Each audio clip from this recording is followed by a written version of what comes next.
live at SAA. We are. All right. In the digital exhibits room. Yes, this is Remixing the Humanities. Probably remixing loudly, man. Yes, yeah. Yeah, there's some audio. If you aren't here, we are in with the book exhibit this year, so there's lots of traffic, which is exciting. Yes. So, and noisy. So real quick, I'm Jeff Way. I'm Debbie Kimbrough. Michael Noshka. And we are joined by the fabulous, amazing, incoming president of SAA, Ayanna Thompson. An important woman in all our lives. Yes. Full transparency. We all know her from ASU. She was my dissertation chair, so we go way back. Yes. And I'm happy to be returning to ASU. Yeah. As the director of ACMRS. Yes. Exciting things happening. Any prospective graduate students, I encourage you to really think about coming to ASU. Do it. We're going to have one of the strongest early modern programs in the country. Yeah. Well, like coming out of that program, at the time, ASU was just kind of starting to pop up on the radar in that way. And coming out of that program, like that is exactly where I needed to be. And that connection to ASU has gotten me a lot of kind of traction. Like, oh, ASU.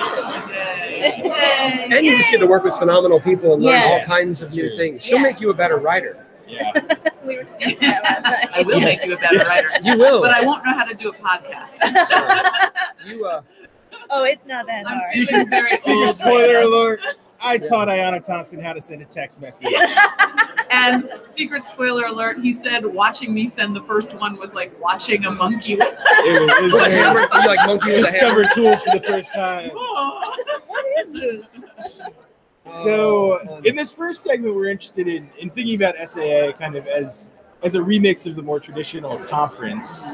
So what was our first question? Just kind of, you want to tell us a little bit why SAA is such an interesting conference compared to a lot of the other conferences that exist out there? Yeah, and I'm not sure exactly how it came to be set up the way it is, but it is very unusual in that we prioritize workshopping works in progress in seminars. Right. And that it has been a mixture always of very senior scholars, mid-level scholars, new scholars, and graduate students all together are sitting around the room talking about each other's work collectively. And we just started doing a survey of our members to get more both demographic information about our membership, but also to hear. There is a loud noise. That's a lot of feedback. Yeah. Hey, live podcasting, folks. Yeah, right. Yes. Anything can happen. We are live. Yeah. Just thought it wasn't us. What was I saying? Something about, we just did our first survey of the membership, not only to get demographic information about who our members are, but also to learn what they value most. And it turns out that the thing our members value the most is seminars. Oh, yeah. Oh, that's the best part. And so I think that is, so there's like music or feedback. There's something. We're apologizing. Jazz flute. There's some jazz flute. Ian Anderson is over there. But I had that seminar, the first time I participated in SAA, that was just marvelous to me.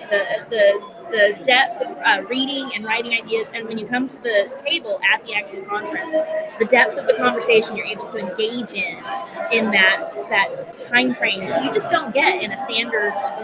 Because we just had a bunch of job talks at UTC, and they were in that standard kind of conference format, and I was just like, oh, this is. I can't retain any.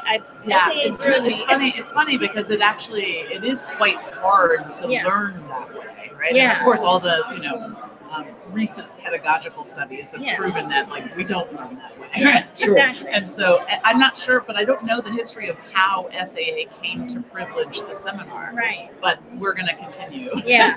Great. Yeah, and I think that's one of the great things that we've all gotten out of the conference, being able to get work in progress out there and get feedback from people from all different perspectives, all different levels, to really make that work stronger. Yeah. And I also think that SAA's culture has changed significantly over at least the last 20 years. When I first started going to a seminar was akin to walking into a bloodbath. I mean, so you would get a lot of feedback, but you're going to leave bloody. Wow. Which is not the case anymore. Right? No, that is absolutely somehow. It's very and I think a collegial. lot of us worked to make sure that we weren't discouraging young people from the profession. Like that's like against what we want to do. So it has become much more friendly, much more constructive, and you're still going to get a lot of feedback, but it will be much more constructive than it was in the past. So I think we are moving in the right direction. I think even just the idea of like generating ideas, right? I mean, like what I love so much about the seminars, for those people who don't know, you can audit. And so, you're sitting around the outside of the room with all these ideas. If you're lucky, the abstracts are provided, so you're more in the know. They are online this year. They're online this year. Look at them. You can actually look at the abstracts before you go into a seminar and know what people are writing on and talking about. But I know last year I brought one of the smaller size moleskins. I'm taking notes, and I left with almost the entire thing in 4 days, full of ideas. And I think this was one of the things we talked about before the podcast last year, fueled by scotch and something. But I seem to remember the fact that it was, I don't know that I've ever been to a smarter conference, in the sense that I've never been, I'm challenged here in a way that I'm never challenged at other conferences, because there's so many ideas. Yeah, and so, it's very interesting. At the business meeting last night, Arthur Little spoke, kind of giving a report on the Color of Membership panel last year, which is part of our new Futures initiative, where we're really trying to take stock of where we are as a professional organization. And he said something that rang so true for me. He's like, despite the fact that this has not historically been that inclusive of an organization, he said it's always been my intellectual home. And he goes, I have to come back every year because it's where I am fueled most intellectually. And he goes, I don't get that at my institution. I don't get it at other conferences. And I have I've recently been thinking about, why is it that I have come back every year? I've not missed one SAA since I started coming. And I've come pregnant, I've come with babies, there's been times when I could have not come very easily. Sure. Right? And I've been thinking about this a lot. And when Arthur said it's my intellectual home, that's what rang true for me. It was like, this is the place where I am fueled the most. Yes. Where I'm challenged the most. Yes. And also the place where I have generated new ideas. Right. And I floated some experimental work to see what was going to work, what would get traction and what wouldn't. And it's been very, very productive for me. And all of my book contracts have been signed at SAA. So it's a warm place in my heart. Yeah. Well, this was one of the first, I think actually this is the first major conference I ever attended, because I didn't have funding through other institutions I'd been at. But you were really a champion for grad students, go audit for a year and get in the environment, and which we all did. Yeah, we all did. And they started doing seminars. Or get out there. Which we all did. But it's something you kind of crave. The years you can't go, you're like, you're watching it on Twitter, and you're like, No, intellectual home is very so well said. Yeah, because it's especially hard when I think for many of us, when you're the only Renaissance scholar at an entire institution, and you feel very isolated to come to SAA and get intellectually reinvigorated about what you're doing, and realizing there are other people doing really exciting work, and you're seeing all these connections. So But even, I think about your work, Jeff, and you were an early person working on digital Shakespeare's. And I know the early years you would come and look at the program and feel like, well, there's not a lot for me here. But you kept at it. And I think the profession has caught up to you and your work. Right. But it's taken you being here to help change it, right? And having those conversations and put it. And I think we've seen that a lot with race, with gender, with digital. Kind of a lot of these that are very kind of big theoretical and scholarly moves. Finally, SA is catching up with that. Yeah. There's a lot of people having to come in and say, we need people doing this. We need to see this. And I think next year you'll see a lot on disability studies. Nice. I think we're just about to start thinking about transgender studies. And so you're right. Sometimes we're behind the curve, but we, our members help us get on the curve. But then there's those fringe that are very much like vanguard. Now, generally the first year or two, you might be the last day kind of off in the corner. Yeah. But that's where those fantastic conversations happen. Because there's always cutting edge, very, very interesting and odd ideas. And that's these weird combinations of ideas that just fuel me, right? It's amazing. And the focus that's given to conversation in the seminar format is Yes. so much better than the I'm going to read my essay and then maybe we'll get some questions up about it. But you get so many more ideas that are generated from that crosstalk of, oh, I hadn't thought of that. Well, what about this? Well, what about this? Yeah. And I think that helps too, because when we have those panels, it highlights them more. You have greater attendance and really kind of focus on. I mean, I think of the color membership panel last year and how kind of fantastic it was and how well attended it was. Amazing. And I think many of us are excited for the next gen plan this year, which has been it looks unbelievable. Yeah. I'm so proud. Yeah.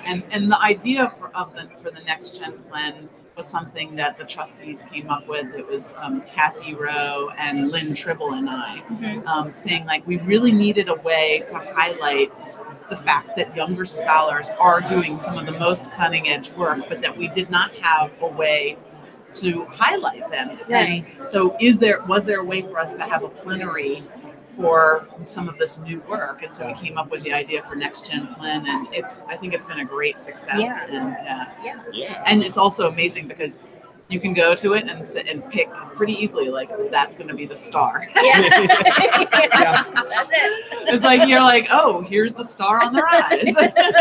There you go. Yeah, last year was very inspiring. I remember that was I think it's great to have, and I'm excited too about the plenary this year on Indigenous Shakespeare's. Our first, it's an amazing lineup. Yeah. So I think there's kind of there's a lot to be excited about. And that's also kind of one of the questions I think we had in terms of the future of SAA, is because following the conversation leading up to the conferences here on Twitter, there's been a lot of kind of unofficial meetups and get-togethers. I've seen kind of queer scholars. We have the Scholars of Color reception.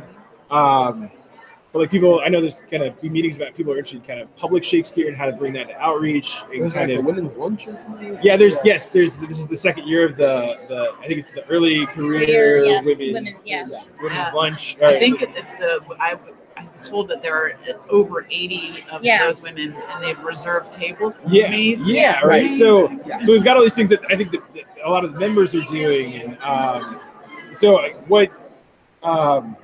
what is on the docket for SA in the future? Maybe I think there's one of the conversations kind of some early career scholars and some newer folks kind of feel if they haven't been attending for years, they feel it's a hard conference to get into, which in some ways I guess it is, but it also isn't, because once you're here for a couple of years, you start to know people and you're like, oh, this is. It is. It can be. So I'll take it in two separate parts, right? It can be a hard conference to get into, and especially now that it's so big. So when I'm not exaggerating, when I started coming, it was 400 people at the conference, and now we're regularly at 1,100 to 1,200 people. Right. So that's a different size conference, right, and a very different experience. And when I was coming, you could kind of walk into a room and just move from group to group. And now it's like a sea of humanity, and how do you break in, right? Yeah. So I do think that can be hard the first year, but if you keep at it, it's a very friendly group. Yes. But in thinking about where we're moving, we are very interested as an organization to have more ideas generate up from the members than by the few people who are elected as trustees and then imposing it down. So we're looking to see what's happening with these affinity groups and what they want in terms of programming. We're also thinking about alternative forms of programming, but we're not, it's early discussion days yet. So I do think that SAA will innovate significantly in the next couple of years. So what might alternative forms of programming maybe look like? I don't know. So it's just very speculative. It is speculative, and we're talking about it more Saturday morning at our so stay tuned. Yes. Yeah, I think because we're interested in the Shakespeare Beyond the Research University table on Saturday, but also we're looking at some of us who are at community colleges, at heavy teaching institutions, and I think there's a question too, like what's beyond the research? What about Shakespeare at the teaching school? That's right. Or even a seminar on something more pedagogical, because typically when it shifts to pedagogy, it becomes workshop. Yeah. So this is a historic shift that we're going through. So SAA, when it was founded 46 years ago, decided that pedagogy was not part of its mission, that it was about research. our membership has changed. Yeah. When it was that small or tiny organization, all of the members were at, research institutions. So they were doing this as a way to facilitate their research. Right. But now our membership is spread out across teaching institutions, community colleges, et cetera, et cetera. And so the conversations that we need to have are often incorporating issues around pedagogy. Right. So we as trustees are at the moment where we're rethinking the past stance on pedagogy being outside the scope of the conference. I think you'll see a lot more. Yeah. Well, this year is Jessica Winston's panel, the teaching Shakespeare at the performance, which is kind of that. She's doing some. She was very excited about that. Well, I mean, that was the thing that struck me in sort of the weird global political climate, right? But even our own moment now is that I feel like when everything only becomes focused on research, that's the part that the public doesn't understand.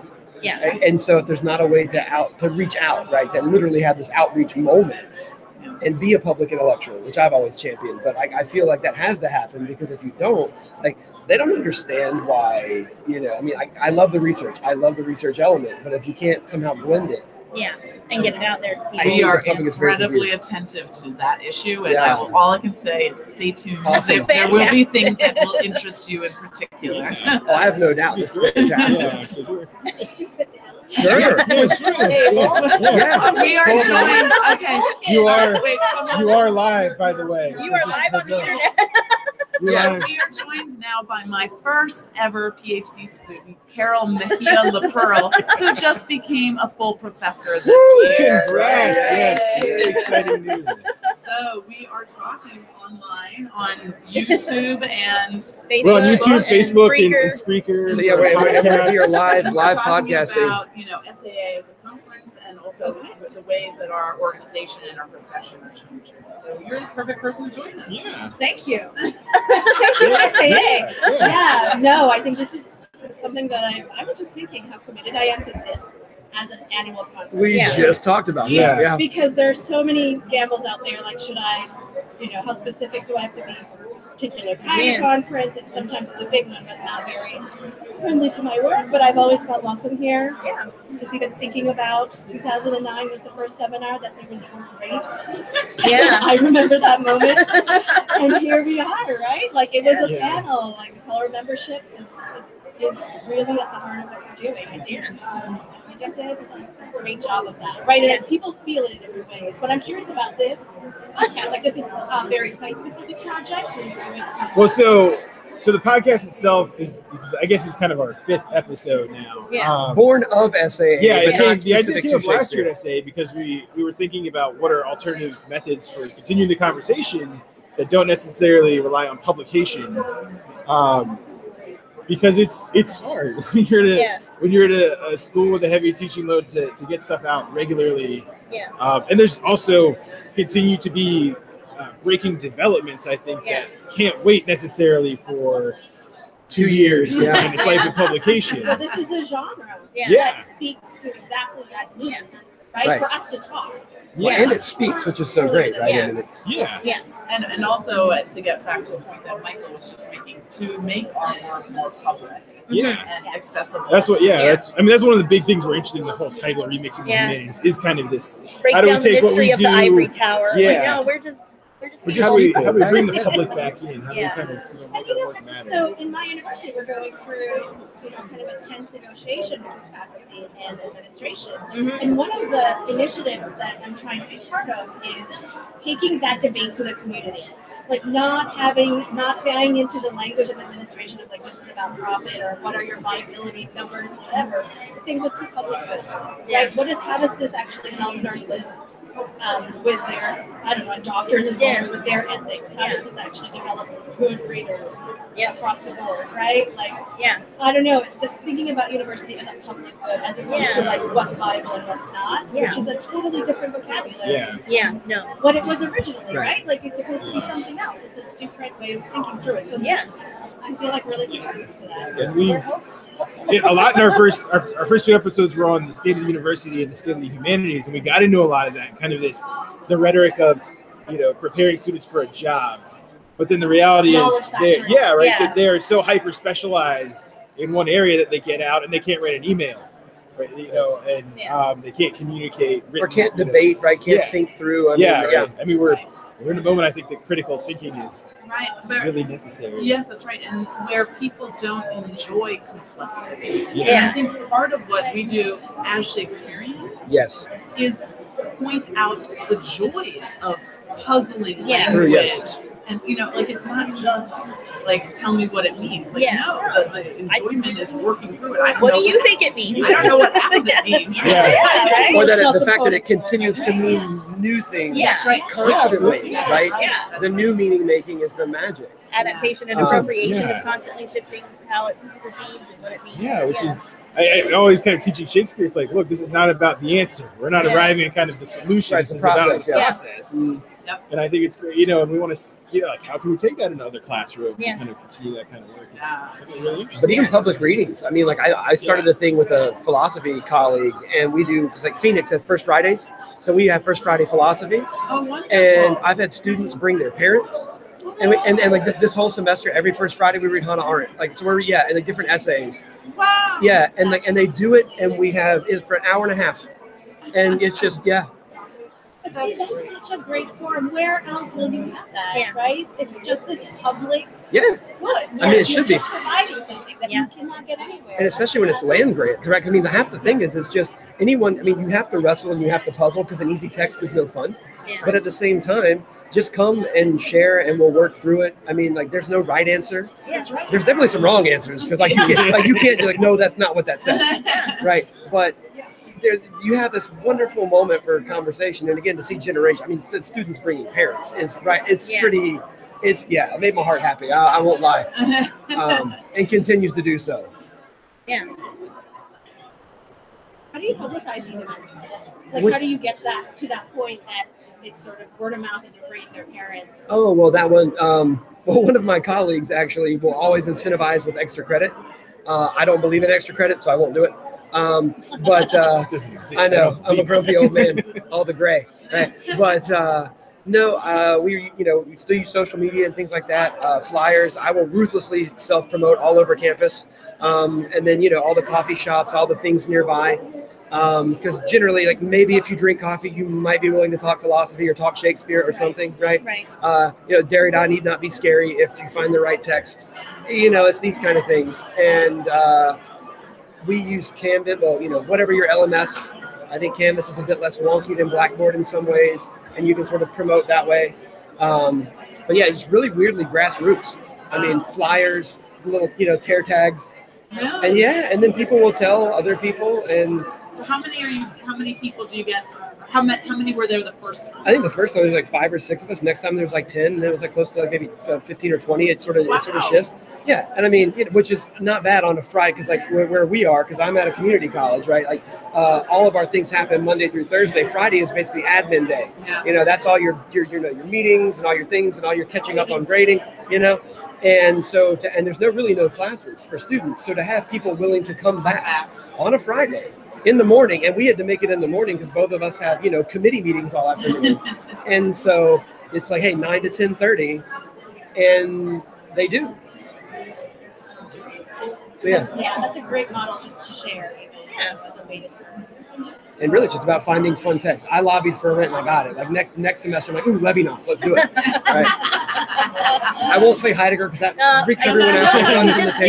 I know. But you just did. But I mean, technicity, man. It's I think it's great for us as Shakespeareans because Shakespeare is a lot of time is that that kind of his cultural capital is the way to get people in. If he just didn't speak Old English, that's the problem. It's the Old English, right? I put Old English up on the screen. I'm like, that's Old English. Don't tell me Shakespeare's. Yes, it's English and it's old.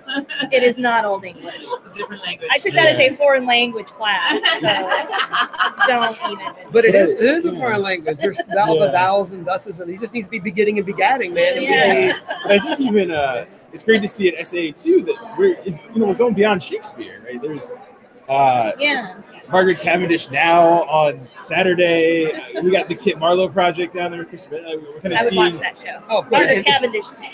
Oh, nice. So I think Shakespeare's still very much at our core, but I think there is the opening the conversations and bringing these other authors and kind of really again, making things more complex in our whole understanding of Yeah. everything Shakespeare and Shakespearean. So Like this year was really special for me because I needed in my project a kind of meta moment, right? Like how to take a project and professionalize it in such a way. And so I'm in Bill Germano's seminar, and everyone will say like that was one of the hardest ones because we had to go through 4 drafts before we actually meet. Which we didn't realize. Oh yeah. Your first draft is in 4 weeks. Yeah. But I actually realized how much I needed that kind of crafting. Yeah. And where else would you have that? Like I really, and I turned to Ayana for advice, and I really think not anywhere in my institution could I ask these questions. Nobody would have the answers that I would have. So you have to go to this. Yeah. That's what it's for. And so more of that. I mean, I forgot to talk about that at the board meeting, but I think just more professionalizing opportunities that allow us to kind of demystify the process for those of us who don't have mentors in our department. Yeah, and or if you're at a teaching-heavy institution where maybe the value is not supposed to be on publication. If you're wanting to publish, this might be the only place where you can get that mentoring opportunity to get your Exactly. your materials and shapes. yeah, and that it speaks to it highlights the collaborative nature of the work we do. Because even if we often see the single author, the co-author piece, it's really such a collaborative work. Yeah. And I think SAA and the seminars highlight that because we've got, I think I've had a couple things that have come out of seminars to get published. And you can thank everybody there because it was that conversation that helps kind of shape it, take it to the next level. That was the conversation yesterday in the midst of LA traffic, right, in Super Shuttle. And in front of me, I was like definitely early career grad student, first SAA, sort of seasoned veteran, and I'm just eavesdropping because why not? And the advice was that not only is it incredibly collaborative, but almost every single seminar is you can almost guarantee that like chances are a book or something will come out of it. So choose wisely. There's like that Indiana Jones and the whole this is the Grail moment. Right, but you choose wisely, but you're going to get great feedback, and chances are, if you play your cards right and you have good material, you may well start your career off. You may well get publishing. You're certainly going to get incredible ideas you never would have had otherwise. And I can remember being in a seminar that Francesca Royster ran called Apocalyptic Shakespeare. Oh wow! And I submitted like a crazy paper, and I wasn't sure. It was on Bringing Down the House, the Queen Latifah movie. And I just thought maybe it will get ignored or whatever. And before the seminar started, Peter Erickson and Arthur Little pulled me aside, and they were like, "You are doing unbelievably brilliant work. Let us help you." And to have people who I respected so much offer that to me was a moment that I felt like my career changed because I was being recognized by people whose work I really valued. Right. And I don't feel like that's really an opportunity at and again, to circle back to SA, that like other conferences allow or afford. Right? It doesn't seem to be that traditional panel format. Maybe that happens, right? But it's a rare kind of thing where somebody comes up after and is like, "I loved your paper. I want to talk more about it." Exactly. Exactly. So I think it is. It's great to kind of have that ability. It is. I think I remember being very afraid the first time I was in a seminar with some of those huge names, and I'm like, "Oh my gosh, these are the people I've been reading and thinking through their work for years, and now I'm here, and they're going to comment on my work, and that is horrifying and scary." But it's great because you get so much, I think, important insight and feedback and perspective on work that you don't get elsewhere. And you find that most humanities scholars are incredibly humane. Yes. Yeah, most. True, yes. Right. Yeah. But it is, right. I mean, it is kind of most. I got quiet on that side. That's I got really quiet. I did say before you came that the culture has changed. It has changed. Okay, you've been a big part of that. I think especially the recent the tone. The recent presidencies, the trustees, but even just kind of I think the expanding membership and kind of has helped a lot with that. Well, I mean, even just giving, grad students, early career, faculty, just the ability, right, scholars to come to the same table. Yeah. And like really in a round table format. I mean, there's all those barriers that are broken down, like literally and metaphorically, and it's just wonderful. Yeah. So, Do you think that the Scholars of Color reception has, because I think even to have that in the program is such a great statement, and it's enjoyable. But I wonder what kinds of outcomes now. By outcomes, I don't even mean like publications, but like has it changed how?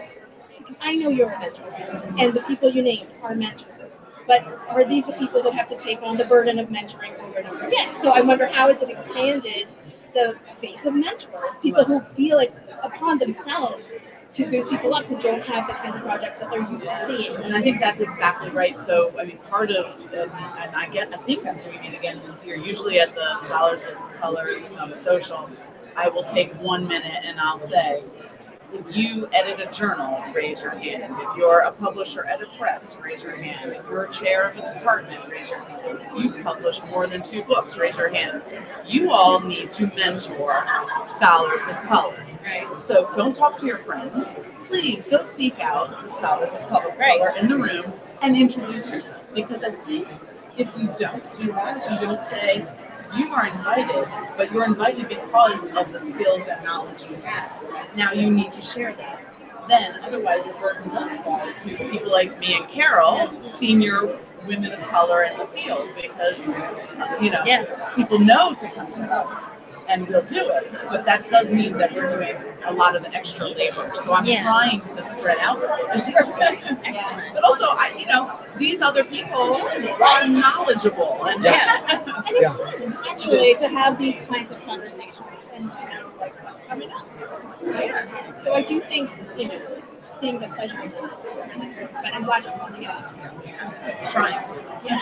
And you went the whole 30 minutes, I know. Yeah, so you did. So I think that's a great place to. It was painless. Yeah. So look, see, I was nervous about doing this. Then Michael, Deborah, and Jeffrey made it. This is Carol. Mike was surprised. And our bonus guest. Yes. Hey, absolutely. So thanks so much for stopping by to talk with us. Thanks. It looks like an amazing project, and I've just recently gotten into podcasts, so I'm going to listen to yours. You got a new one to subscribe to? Yeah, it's fun. You got to rate it. Yeah. Okay. Yes. Oh, yes. Please. We don't have any ratings. Yeah. Oh, yeah. Yes. Oh, Find us, follow us, us. rate us. That doesn't count. And then make suggestions. For those of you on Facebook, on YouTube, on Spreaker, we'll be back in about 30 minutes with our second of 3 segments. But in the meantime, thank you again so much, Ayana and Carol, for